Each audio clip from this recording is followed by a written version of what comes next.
Hi, my name is Megan Jackson, and for my first final speech, I'm going to readdress the topic of art and theater in school with my basis that it should be required.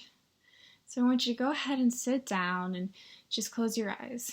When you're doing this, picture a world of black and gray with pre-decided clothes, thoughts, and ways of living. It's a pragmatic world. Everyone fulfills their duties. They wake up, they drag through the monotony of their life, never truly happy and never truly sad.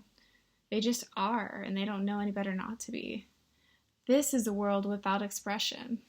This is a world without art. So people may get caught up in the word art, thinking that they need to be pretentious and have some knowledge of the Renaissance and to be a part of the know and understand how it works. But that's only one fraction of the much overlooked whole that is art. Art is how you choose to dress yourself. Art is the capability of your trade and how you might stand out from others. It's being able to use a makeshift shelf after you've moved and have nothing else to work with. It's what makes us unique. It's how we express our story. After hearing that alternate definition of art, why would you not want to gift our new generation with the opportunity to discover themselves and express freely?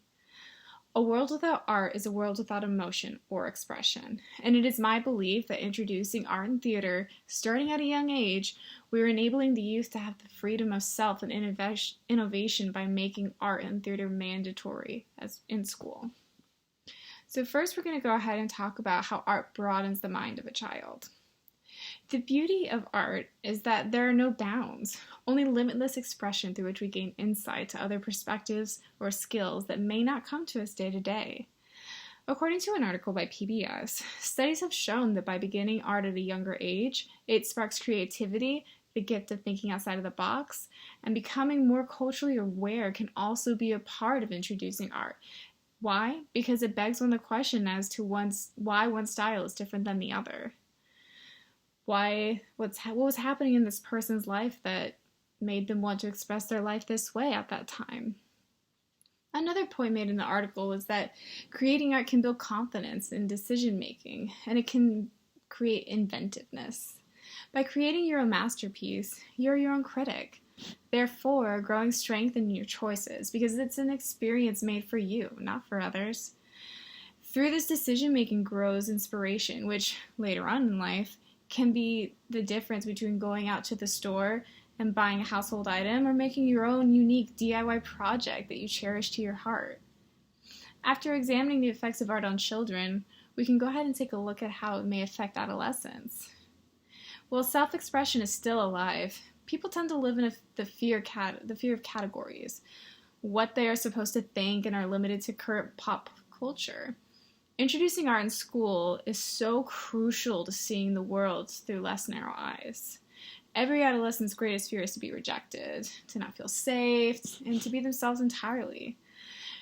Typically, their only base to measure themselves off of is what is up and coming in the pop sensation, what people tell them that they should be. And let's be honest, no one could truly live up to any of those. Having art or theater as mandatory class, these students are given the gift of learning that they can be whoever they want to be, that the world is much broader than social media.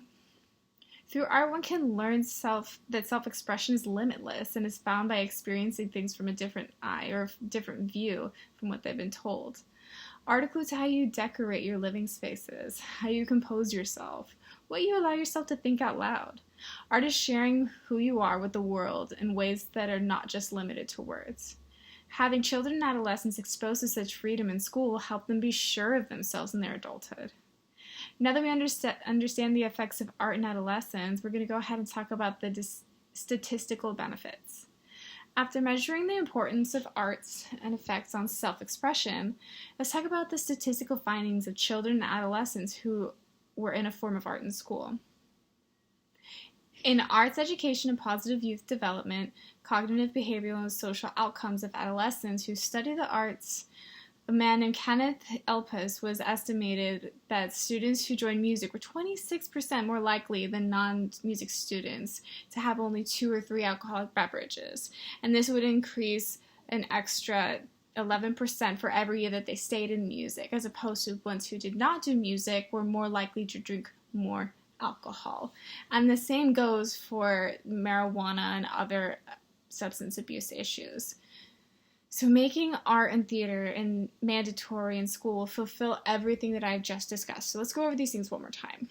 First, I talked about child development in relation to art. Then I discussed self-expression. And finally, I took a look at the statistical benefits of art in children and adolescents who are taking classes. As I said earlier, a world without art is a world without emotion or expression. And it is my belief that introducing art and theater starting at a young age, we are enabling the youth to have a freedom of self and innovation by making art and theater a mandatory part of school. So if you're taking anything away from anything I've just said, let it be this. Art is not just canvases and berets. It is the opportunity that every child and adolescent deserves to have an experience of through school by making it mandatory, just as you would with reading or arithmetic. Thank you very much.